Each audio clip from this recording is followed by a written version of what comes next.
What's up, everyone? My name's Robbie. This is Robbie in Manila, and today we're talking about the 5 best Fidelity Index Funds. Okay, so this is a crazy video. You want to know why? Because I've made videos on the best Vanguard ETFs, the best Schwab ETFs, the best ETFs in general. I've made all sorts of ETF videos, and I have never made a video on the best index funds. So we're just busting down barriers on this channel. We're going to new heights. We're doing all of this while figuring out the best Fidelity Index Funds, but we're going to do it after the intro.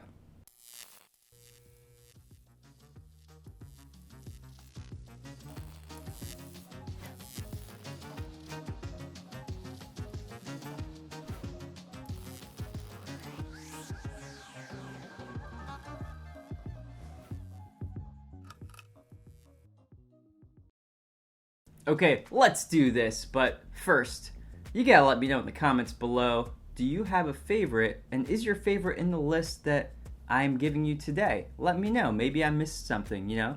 Maybe there's a really good fund that you think I should have included that's not on here from Fidelity. Just let me know. I gotta hear from you. Oh, well, here we go. This is what we got today, the 5 best Fidelity Index Funds for 2021, and here's what I did. I said, I don't want to just have any different type of index fund. I wanted to actually have different categories, or what you would say style groups of each fund. So I wanted to have the best small cap, the best mid cap, the best like S&P 500 or large cap one. And so this is what I have for this group, and then we have 2 more. So let's go over this group first. So the first one we have is FSSNX. It's the Fidelity Small Cap Index Fund. The expense ratio is really low, 0.025%, dirt cheap. The 5-year category rank, it's in the 21% best. So it's good, right? So 21% best of the index funds in this category. So I like to see it in the 20 range, or of course below is even better. So I love that. That's one of those things that really helps me get these onto the list, is when they're in these like better category rankings. The distribution yield is 0.9%, so it's going to be a little less for these small caps. Next, we have the mid cap index fund, FSMDX. Same expense ratio, dirt cheap, 18th best, so that's good. And then 1.02% yield, a little bit more yield. Then we have the Fidelity 500 index fund, FXAIX. Great all-around fund. It tracks the S&P 500. It's dirt cheap. It's in the 21% best, and 1.28% is the yield on this one. Let's go to the next 2. So these next 2, I actually wanted to go with the Fidelity Zero funds, and so what I did was I said, okay, why Fidelity Zero? So the first thing is I didn't want them all to be Fidelity Zeros, because you have to basically be a Fidelity member to be able to invest in Fidelity Zero. If you have a Schwab account, you have an M1 Finance account, you have a Vanguard account, you can't get these you can't get these Fidelity Zero funds. You have to invest with Fidelity to get access to this. So that's why I didn't include a bunch of these, but 2 I think are good, and I wanted to include these 2. Why are they called Fidelity Zero? You know, it might be shocking, but it's because it's got a 0% expense ratio. They don't charge you to have this money in this fund. It's kind of crazy. So you don't pay any money, so you don't lose out on any type of potential profits from expenses. So, I mean, how do you beat that, right? It's pretty amazing.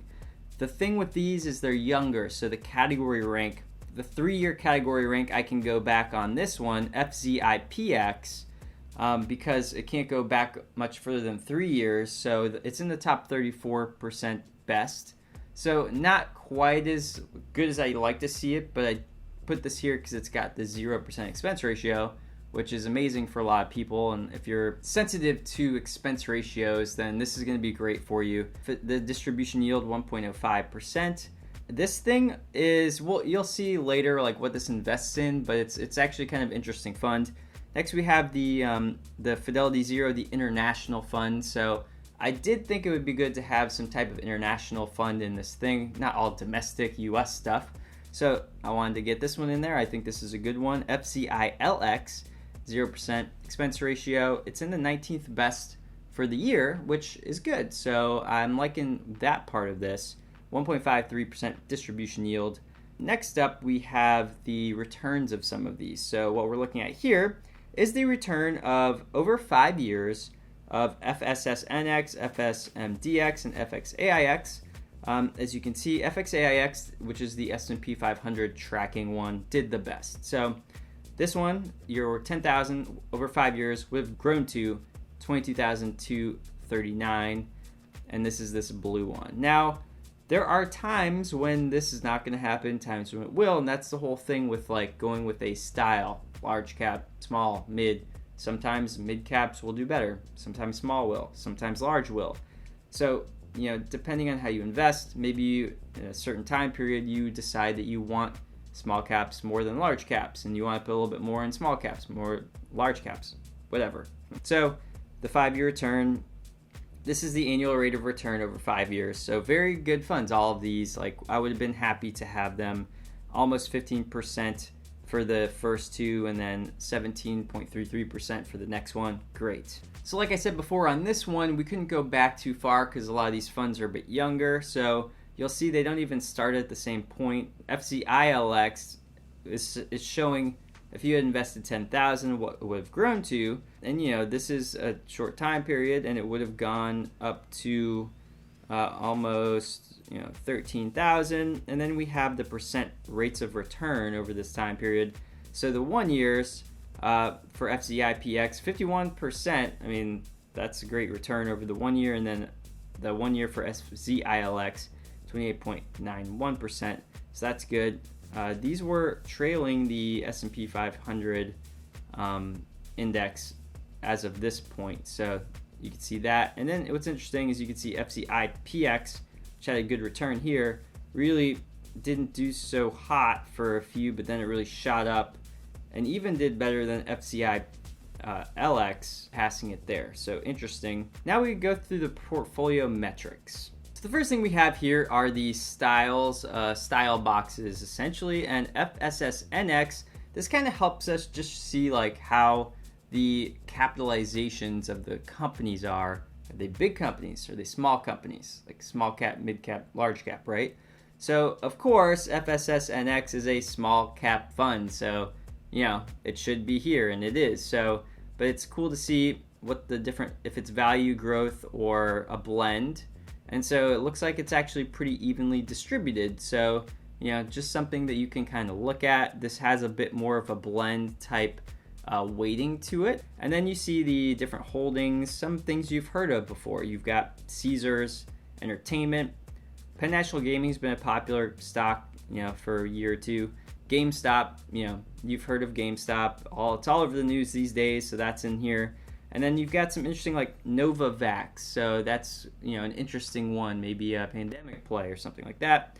Then you got FSMDX, of course, mid here, but it's more also of a blend. And then this has like Twitter, Roku, T. Rowe Price, Match Group, so dating. So some interesting exposure to different industries here. Then you have FXAIX, the S&P 500 large cap fund. Of course, it's got all the big boys. It's got Apple, Microsoft, Amazon, Facebook, Google, Berkshire Hathaway. So all the big stuff is in this, of course, because that's what the S&P 500 is made of. And then, up here, it's actually more weighted to growth, which is kind of cool to see. So that's actually interesting to me. That's just because growth has been kind of doing better these days. And it's the way that this is weighted. It's weighted on market cap, meaning the largest companies have the highest weightings, and the largest companies are these kind of growth companies, and Apple, Microsoft, Amazon, Facebook, these tech companies are considered actually growth stocks. Moving on to the portfolio metrics of our zero funds, we have FZIPX, and this is an interesting one because it's got a blend of medium and small cap companies, so it's actually kind of cool to see that, and it's a bit more of value and blend for the small caps, and then also for the large caps. So you got a bit more medium, small cap companies, value to blend, and not as much growth. Kind of interesting. So if you're kind of more into value, maybe this could also have a little bit of a value weight to it. That's cool. AMC, again, AMC's in this thing. Snowflake, that's kind of a popular one that went public recently. So interesting. Even got like Bath and Body Works. You might have heard of that before. And then moving up here, we have FZILX, the international fund. So we have more towards blend internationally, and maybe even a little bit skewed slightly to value. Then we have Alibaba. We got Samsung, Nestle, Toyota. So, big international companies. Of course, you can see here, they're larger companies, so larger cap companies. And so that's what you're getting with this one. Quickly, just moving on into the Morningstar matrix so we can see what these things look like. We have all 5-star FSSNX, FSMDX, 4-star FXAIX, 5-star. So I like to see the stars 4 or 5. They all have the same 5-year risk versus category, risk versus return, which is they all are average, and then for the risk, and then the return is above average, which is good. You wouldn't want to have average risk and then low return. You like to have average risk and high return, or above average return is good. Then just to see the beta on these things, this FSSNX has the highest beta of the 3, so it's got a bit more volatility than these 3. This has a 1 because beta is measured by the S&P 500, and this is an S&P 500 index fund, so it's going to have a beta of 1. So it's going to have a beta of the stock market, the S&P 500 index market. For the Morningstar risks, unfortunately, for the zero funds, we don't have anything because they're not actually old enough to even have risk metrics, which is something to take into consideration. If you're thinking that you want something that has some history, these don't have that. For one thing, you get the no expense ratio, but then you don't have that historical record yet. So if that's a concern to you, maybe these aren't for you, but if it's not a concern, well, maybe it's okay still. And that's all we have for this video. Thank you so much for watching. I hope this helps. I think some of these funds could be a good piece of a portfolio for a lot of people. The thing with Fidelity, they don't have too many very interesting funds, not many like really crazy momentum funds, nothing like that really stands out in my opinion that I think is very different. And because I don't see those kind of very specific unique funds that are worth putting money into that have higher expense ratios, all of these have smaller expense ratios. I'd be okay with a fund that has a bit of a higher expense ratio that has something very unique and interesting to offer. But for Fidelity, they're all pretty basic to me, so I'm going with the more basic index tracking funds on this. Anyway, please hit the like button if you like this video. Subscribe if you want to see future content kind of like this. And by the way, I have another video. It's coming up. It's on the end screen. You should probably watch it right now.